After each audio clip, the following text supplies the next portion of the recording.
मित्रों नमस्कार। हम अपनी स्टोरी हाउस चैनल पर हिंदी के लोकप्रिय उपन्यासों के पाठ की श्रृंखला में डॉक्टर राजीव गुप्ता के लिखे हुए बाल उपन्यास बहादुर बच्चे का पाठ कर रहे हैं। इससे पहले के अंकों में हम जिन अध्यायों तक का पाठ कर चुके हैं, अब बहादुर बच्चे उपन्यास के उससे आगे के अध्यायों का पाठ प्रारंभ करने जा रहे हैं। अध्याय 9वां। कुछ दिन बाद जब आशा के पिताजी ने रमेश को 1 किलो मिठाई का डिब्बा व 101 रुपए देते हुए कहा, वाह बेटा, तुम्हारे शहर के तांत्रिक जी ने तो कमाल ही कर दिया। जो काम गांव के ओझा जी 1 महीने की झाड़ फूंक और गंडा ताबीज से नहीं कर सके, वो काम तांत्रिक जी की 2 पुड़ियां भस्म ने ही कर दिया। वे सचमुच बहुत ही पहुँचे हुए तांत्रिक लगते हैं। मैं तो उनका भक्त हो गया हूँ। यह रुपए उन्हें मेरी तरफ से भेंट कर देना। उनकी बात सुनकर रमेश ने हंसते हुए कहा, देखा मेरे शहर के तांत्रिक जी का कमाल, चाचा जी। हाँ भाई, अब तो मैं भी ओझा जी को छोड़कर आपके तांत्रिक जी की शरण में आ गया हूँ। जरूर जरूर, आपको ऐसा ही करना चाहिए। यह मिठाई और रुपए आप अपने पास ही रहने दें। इन रुपयों से और मिठाई मंगवा लीजिए और गांव की पाठशाला के बच्चों को बंटवा दीजिए, रमेश ने हंसते हुए कहा। मगर क्यों? आशा के पिताजी हैरान थे। क्योंकि हमारे तांत्रिक जी की ऐसी ही इच्छा है। वे पैसों के लोभी नहीं हैं। तब तो आपके तांत्रिक जी बहुत ही अच्छे हैं। हाँ, वह तो है ही, सगर्व बच्चों ने कहा। तब आशा के पिताजी ने सारे रुपयों की मिठाई मंगवाकर पाठशाला में पढ़ने वाले नन्हे मुन्ने बच्चों को बांट दी। दूसरे दिन आशा के पिताजी के साथ एक ग्रामीण, जिसका नाम रामू था, रमेश के पास आया और बोला, बेटा, मैं भी शहर के तांत्रिक जी से मिलना चाहता हूँ। मुझे भी आशा बिटिया की तरह ही एक दिन छोड़कर बुखार आ जाता है। ओझा जी तो कई उपाय कर चुके हैं, पर यह उनके काबू में ही नहीं आ रहा है। एक दिन ठीक रहता हूँ, पर दूसरे दिन फिर बीमार पड़ जाता हूँ। अब तो मेरी भूख भी धीरे धीरे कम होती जा रही है। पेट में दर्द भी बना रहता है। न जाने किसका भूत मेरे सिर पर चढ़कर बैठ गया है। अब तो कमजोरी के कारण चक्कर भी आने लगे हैं। ठीक है, यह कोई खास बात नहीं है। तांत्रिक हरिओम महाराज सब कुछ ठीक कर देंगे। आप थोड़ी देर बाद मेरे साथ शहर चलिएगा, रमेश ने उसे समझाया। गांव का उस दिन का अपना काम समाप्त करके बच्चे आशा के पिताजी और रामू को अपने साथ लेकर जब डॉक्टर प्रमोद जी की क्लिनिक पर पहुंचे, तो वे दोनों चौंक गए। आशा के पिताजी ने रमेश से कहा, यह तुम लोग हमें कहाँ ले आए हो? यह तो किसी डॉक्टर की क्लिनिक है। तुम तो हमें तांत्रिक हरिओम महाराज के पास ले चलकर बस वही भस्म दिलवा दो। दवाई से भूत बाधा दूर नहीं होती है। उनकी बात सुनकर मोहन हंसकर बोला, चाचा जी, यही वे तांत्रिक महाराज हैं, जिन्होंने आशा दीदी को ठीक किया है। दरअसल उस दिन हम लोगों को आपसे झूठ बोलना पड़ा था, क्योंकि इसके अलावा आशा दीदी को दवा खिलाने का कोई उपाय नहीं था। तो क्या वह हरिओम तांत्रिक की भस्म नहीं थी? उसकी बात सुनकर आशा के पिताजी हतप्रभ रह गए। जी नहीं, वह तो मलेरिया की पिसी हुई दवा थी। लेकिन उसे खाकर तो मेरी बेटी एकदम ठीक हो गई। होती क्यों नहीं, शरीर में जो रोग था, उसकी उन्हें उचित दवा मिल गई थी। बीमारी भी कहीं झाड़ फूंक से जाती है। लेकिन इससे पहले हमने अपने गांव के डॉक्टर मान सिंह से भी दवा ली थी, तब तो उसे कोई लाभ नहीं हुआ था। इसी के बाद ही तो मैं आशा बिटिया को ओझा जी के पास गया था। लेकिन चाचा जी, मान सिंह तो डॉक्टर है ही नहीं, इस बार प्रकाश ने विस्फोट किया। क्यों? क्या वह डॉक्टर नहीं है? अपनी क्लिनिक पर तो उसने बहुत ही लंबा चौड़ा बोर्ड टांग रखा है। अरे, वे सब तो एकदम फर्जी डिग्रियां हैं। वह तो बस किसी तरह 2-4 दवाइयों के नाम जान गया है। दवाइयों की सही खुराक का ज्ञान और रोग की सही पहचान करना उसे थोड़े ही आता है। वह तो न जाने क्या क्या अंट-शंट दवाइयां देता रहता है, प्रकाश ने समझाया। सचमुच? जी हाँ, दरअसल वह तो शहर में किसी डॉक्टर के यहाँ कंपाउंडर था। वहीं उसने कुछ दवाइयों के नाम याद कर लिए हैं, सुई भी लगाना सीख लिया है और बस आपके गांव में डॉक्टर बनकर बैठ गया है। मरीजों को गलत सलत दवाइयां देकर पैसे ठग रहा है, मोहन ने उन्हें यकीन दिलाया। फिर तो वह गांव वालों के स्वास्थ्य के साथ खिलवाड़ कर रहा है, चकित होकर चाचा जी ने कहा। यही बात तो, चाचा जी। हम लोग सभी गांव वालों को समझाना चाहते हैं कि राम सिंह और रोझा दोनों ही मिलकर गांव वालों का शोषण कर रहे हैं। नीलू ने मौका देखकर अपनी बात कही। तुम सही कह रही हो, बिटिया। अब हम लोग भी गांव वालों को समझाएंगे और उनकी मदद से उसकी दुकान का सारा सामान सड़क पर फेंकवाकर उसे गांव से निकाल बाहर करेंगे। आवेश में आकर आशा के पिताजी बोले। नहीं, चाचा जी। आपको यह सब करने की जरूरत नहीं है। आप तो केवल गांव वालों को उससे दवा न लेने के लिए समझाएं और प्रधान जी के साथ जाकर चीफ मेडिकल ऑफिसर से उसकी शिकायत कर दीजिए। वे खुद ही उसके खिलाफ कार्यवाही करेंगे, उमा ने समझाया। यह कौन होते हैं, बेटा? चाचा जी ने जानना चाहा। चाचा जी, ये जिले के सबसे बड़े स्वास्थ्य संबंधी अधिकारी होते हैं। इन्हें मुख्य चिकित्साधिकारी भी कहते हैं, उमा ने समझाया। तब तो ठीक है। मैं कल ही प्रधान जी के साथ जाकर मुख्य चिकित्साधिकारी से उसकी शिकायत करूंगा। तुम ठीक कह रही हो, बेटी। हमें कभी भी कानून अपने हाथों में नहीं लेना चाहिए, आशा के पिताजी ने स्वीकार किया। डॉक्टर प्रमोद ने रामू की सारी बातें बहुत ध्यान से सुनी और फिर उसका अच्छी तरह से परीक्षण करने के बाद बताया कि उसे काफी दिनों से मलेरिया हुआ जान पड़ता है, क्योंकि उसका लीवर व स्प्लीन बहुत बढ़ गए हैं। खून की भी बहुत कमी हो गई है। इतने दिनों तक झाड़ फूंक के चक्कर में पड़े रहने के कारण ही ऐसा हुआ है। अगर कुछ दिन और ऐसा ही चलता रहता तो जान भी जा सकती थी। उनकी बात सुनकर रामू बहुत शर्मिंदा हुआ। डॉक्टर प्रमोद जी ने उससे कहा, देखो, मैं तुम्हारी अंगुली से थोड़ा सा खून लेकर उसकी स्लाइड बनाता हूँ, फिर तुम्हें उसे माइक्रोस्कोप की सहायता से दिखाता हूँ। इसमें तुमको बहुत सारे छोटे छोटे कीड़े तेजी से गति करते हुए दिखाई देंगे। उन्हीं के द्वारा छोड़े गए विष के कारण तुम्हें ठंड लगती है और फिर बुखार आ जाता है। इतना कहकर डॉक्टर साहब ने उसकी अंगुली में सुई चुभोकर एक बूंद खून निकाला और उसकी स्लाइड बनाकर माइक्रोस्कोप द्वारा रामू को दिखाई। माइक्रोस्कोप द्वारा अपने खून की स्लाइड देखकर रामू के आश्चर्य का ठिकाना नहीं रहा। वह चिल्ला पड़ा, अरे डॉक्टर साहब, इसमें तो सैकड़ों कीड़े छटपटाते हुए दिखाई दे रहे हैं। हाँ, यही वे भूत हैं जो तुम्हें इतने दिनों से परेशान कर रहे थे। लेकिन अब उनका अंत आ गया है, डॉक्टर प्रमोद हंसते हुए बोले। नहीं, डॉक्टर साहब, अब मैं वास्तविकता समझ गया हूँ कि ये भूत नहीं, बल्कि बीमारी के कीटाणु हैं, झेंपते हुए रामू ने कहा, तो सब हंसने लगे। चलो, अब तो तुमको यकीन हुआ। यही मलेरिया के कीड़े हैं, जिनको मादा एनोफिलीज मच्छर किसी व्यक्ति को काटते समय उसके शरीर में छोड़ देते हैं, डॉक्टर प्रमोद ने समझाया।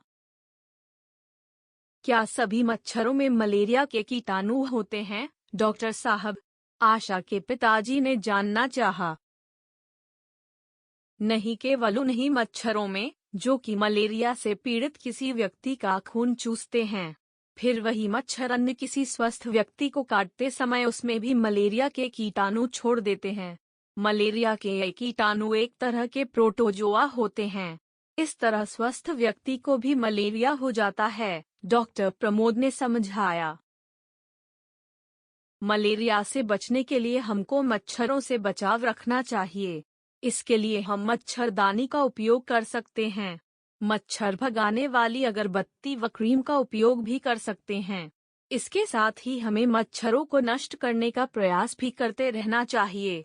जैसे घर के आसपास यदि गड्ढों में हमेशा पानी भरा रहता हो, तो उसमें समय समय पर मिट्टी के तेल या डीडीटी का छिड़काव करते रहना चाहिए, जिससे मच्छरों के लार्वा मर जाते हैं और मलेरिया फैलने की संभावना कम हो जाती है, डॉक्टर प्रमोद ने समझाया। आशा के पिताजी ने डॉक्टर प्रमोद को धन्यवाद देते हुए कहा, हाँ डॉक्टर साहब, अब हमें आपकी बात पर एकदम विश्वास हो गया है। ओह, हम लोग आज भी कितने अंधविश्वास में जी रहे थे। यह ओझा हम लोगों को इतने दिनों से मूर्ख बना रहा था। अरे कोई बात नहीं भाई, देर आए दुरुस्त आए। अब यह आप लोगों की जिम्मेदारी है कि गांव के अन्य लोगों को भी समझाकर जागरूक करें। अभी भी बहुत देर नहीं हुई है। जब जागो तभी सबेरा, डॉक्टर प्रमोद ने मुस्कराते हुए कहा। अवश्य डॉक्टर साहब, लेकिन अगले इतवार को आप भी हमारे गांव में आइए। वहां पर कई लोगों को इसी तरह का बुखार आ रहा है और वे सब के सब ओझा के चक्कर में पड़े हुए हैं। आप वहां चलकर गांव वासियों को इस बुखार के लक्षण, कारण और उपचार के संबंध में बताइए, जिससे कि वे लोग भी स्वास्थ्य लाभ कर सकें और इस अंधविश्वास से मुक्त हो सकें, आशा के पिताजी ने अनुरोध किया।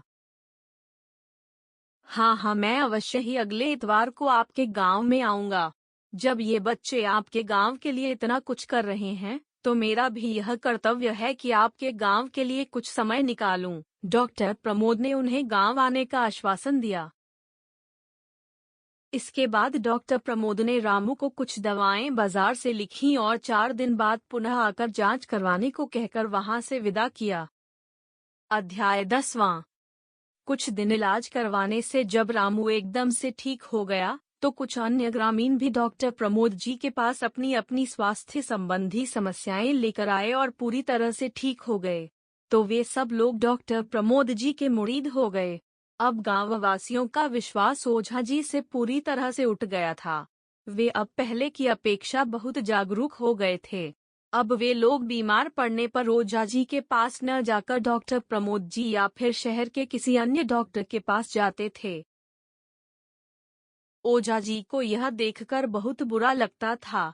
उसका फलता फूलता धंधा एकदम से चौपट हुआ जा रहा था। अब कोई भी उसकी झाड़ फूंक, गंडाता बीज पर विश्वास नहीं करता था। वह इस सब की जड़ रमेश और उसके दोस्तों को मानता था। इसलिए उसने मन ही मन इन सबको सबक सिखाने का निश्चय कर लिया था। वह मौके की तलाश में था। एक दिन शाम को जब सभी मित्र गांव से घर वापस लौट रहे थे, तब अचानक एक सुनसान सी जगह पर 4-5 आदमियों ने उन्हें घेर लिया। वे सभी लोग उनको तरह तरह से धमकाने लगे और भविष्य में अब कभी भी इस गांव में पैर न रखने की नसीहत देने लगे। उन्होंने उन्हें धमकाते हुए कहा कि अगर आगे से तुम में से कोई भी इस गांव में नजर आया, तो उसके हाथ पैर तोड़ दिए जाएंगे। अभी सभी मित्र सोच ही रहे थे कि इन लोगों से कैसे निपटा जाए कि उनको अपने खेतों से लौटते हुए कुछ परिचित ग्रामीण दिखे। उन्होंने शोर मचाते हुए उनका ध्यान अपनी ओर आकर्षित किया। ग्रामीणों को भी स्थिति भांपते देर नहीं लगी। उन्होंने दौड़कर उन बदमाशों को धर दबोचा, जो कि उनके अचानक आ जाने से भागने की फिराक में थे। तब वे लोग गिड़गिड़ाने लगे और उनके हाथ पैर जोड़ने लगे। पूछने पर उन्होंने बताया कि उनको ऐसा करने के लिए ओझा जी ने कहा था। वह किस लिए? ग्रामीणों ने पूछा। क्योंकि इन लोगों के यहाँ आने से उनका धंधा चौपट हुआ जा रहा है, उन लोगों ने बताया। लोगों को अंधविश्वास में फंसाकर उन्हें बेवकूफ बनाने का उसका यह धंधा एक न एक दिन तो चौपट होना ही था। झूठ बहुत दिनों तक नहीं टिकता है, अंत में सत्य की ही विजय होती है। रमेश, अब इन लोगों का क्या किया जाए? उनमें से एक ग्रामीण, जिसका नाम आकाश था, उसने पूछा। करना क्या है आकाश भैया? प्रधान चाचा के यहाँ से पुलिस चौकी में फोन करके दरोगा जी को बुला लीजिए। अब वही इनसे और इनके ओझा जी से निपटेंगे, रमेश ने सुझाव दिया। यह सुनकर उनके चेहरे पर हवाइयां उड़ने लगीं। उन्होंने बहुत हाथ पैर पटके माफी मांगी, पर रमेश व उनके साथियों ने उन्हें पुलिस को सौंपकर ही दम लिया। दरोगा जी ने सारी बातें सुनकर उन लोगों को बहुत डांटा और हवालात में बंद कर दिया। दूसरे दिन गांव से ओझा को भी गिरफ्तार कर लिया गया। इस तरह गांव के ऐसे व्यक्तियों को सजा मिल गई जो कि अंधविश्वास को बढ़ावा देकर लोगों को गुमराह किया करते थे, उनका आर्थिक व मानसिक शोषण किया करते थे। इसी बीच एक दिन डॉक्टर प्रमोद जी ने गांव में जाकर गांव वासियों के स्वास्थ्य का परीक्षण किया एवं रोगी व्यक्तियों का उपचार प्रारंभ कर दिया। उन्होंने स्वच्छता पर अत्यधिक बल देते हुए समझाया, जीवन में स्वच्छता का सबसे अधिक महत्व है। इससे हम सभी लोग निरोग रहते हैं। हमको नियम से अपने नाखून काटना चाहिए, रोज स्नान करना चाहिए और सुबह शाम दांतों को अच्छी तरह से साफ करना चाहिए। हमको अपने आसपास का स्थान भी साफ रखना चाहिए। खाने पीने की वस्तुएं हमेशा ढककर रखनी चाहिए। इससे वे दूषित नहीं होती हैं और हम बीमारी की चपेट में आसानी से नहीं आ पाते हैं, क्योंकि अधिकतर बीमारियां दूषित भोजन और दूषित पानी से ही फैलती हैं। डॉक्टर साहब ने गांव वासियों को मलेरिया रोग के बारे में भी भली भांति समझाया। उन्होंने बताया, मलेरिया का रोग प्लाज्मोडियम नामक प्रोटोजोआ से होता है। ये अति सूक्ष्म रोगजनक परजीवी होते हैं जो कि मादा एनाफिलीज नामक मच्छर द्वारा एक रोगी मनुष्य से दूसरे स्वस्थ मनुष्य में पहुंचते हैं। ये प्रोटोजोआ मनुष्य के खून में अपना जीवन चक्र पूरा करते समय हीमोजोइन तथा कुछ अन्य विषैले पदार्थों को छोड़ते हैं, जिसके कारण हमको जाड़ा लगता है और कंपकंपी देकर बुखार आता है। सारे गांववासी बहुत ही ध्यानपूर्वक डॉक्टर प्रमोद जी की बातें सुन रहे थे। उन्होंने आगे समझाया, यदि कभी इस तरह की स्थिति आए तो कभी भी झाड़ फूंक या टोना टोटका के चक्कर में नहीं पड़ना चाहिए और तुरंत ही किसी भी अच्छे डॉक्टर के पास जाकर अपना इलाज करवाना चाहिए। इस तरह डॉक्टर प्रमोद जी ने वह पूरा दिन गांव वासियों को स्वास्थ्य संबंधी बातें बताने में ही व्यतीत किया। शाम को वे सभी अपने घर लौट गए। आशा के पिताजी व अन्य ग्रामीणों की शिकायत पर मुख्य चिकित्सा अधिकारी ने तुरंत ही मान सिंह को अपने ऑफिस में बुलाकर सख्त हिदायत दी कि भविष्य में वह उल्टी सीधी दवाइयां देकर ग्रामीणों की जिंदगी के साथ खिलवाड़ न करे, अन्यथा उसके ऊपर कड़ी कार्रवाई की जाएगी। इसके बाद गांव वासियों के आग्रह पर डॉक्टर प्रमोद जी हर रविवार को कुछ समय के लिए गांव आने लगे और मान सिंह उनकी देखरेख में ग्रामीणों को दवा देने लगा। यदि बीच में किसी की तबीयत खराब हो जाती तो वह शहर जाकर डॉक्टर साहब से उचित परामर्श लेने के बाद ही रोगी को दवा देता था। इसी तरह सभी मित्र नियमित रूप से मदनापुर गांव जा रहे थे। उनके प्रयासों से गांव में बहुत जागरूकता आ चुकी थी। सभी गांव वाले उनका बहुत सम्मान करने लगे थे, क्योंकि उन्हीं लोगों की कोशिश व प्रेरणा से गांव में पढ़ाई व चिकित्सा की सुविधा हो सकी थी। गांववासी अपने स्वास्थ्य के प्रति भी सचेत हुए थे। जादू टोना, झाड़ फूंक जैसे अंधविश्वासों से मुक्ति पाकर वे आर्थिक व शारीरिक शोषण के शिकार होने से बच गए थे। उनके घर की महिलाओं ने भी नीलू, शारदा व उमा से सिलाई कढ़ाई, पाक कला व साफ सफाई सीखकर अपने परिवार में खुशियां भर दी थीं। अब 2 महीने की छुट्टियां समाप्त होने को थीं। सभी मित्रों ने गांव वालों से कहा कि वे लोग तो अब रविवार या छुट्टियों के दिन ही गांव आ सकेंगे, परंतु वे आशा करते हैं कि आप लोग सदा ही अपनी ओर से इस गांव की उन्नति के लिए प्रयास करते रहेंगे।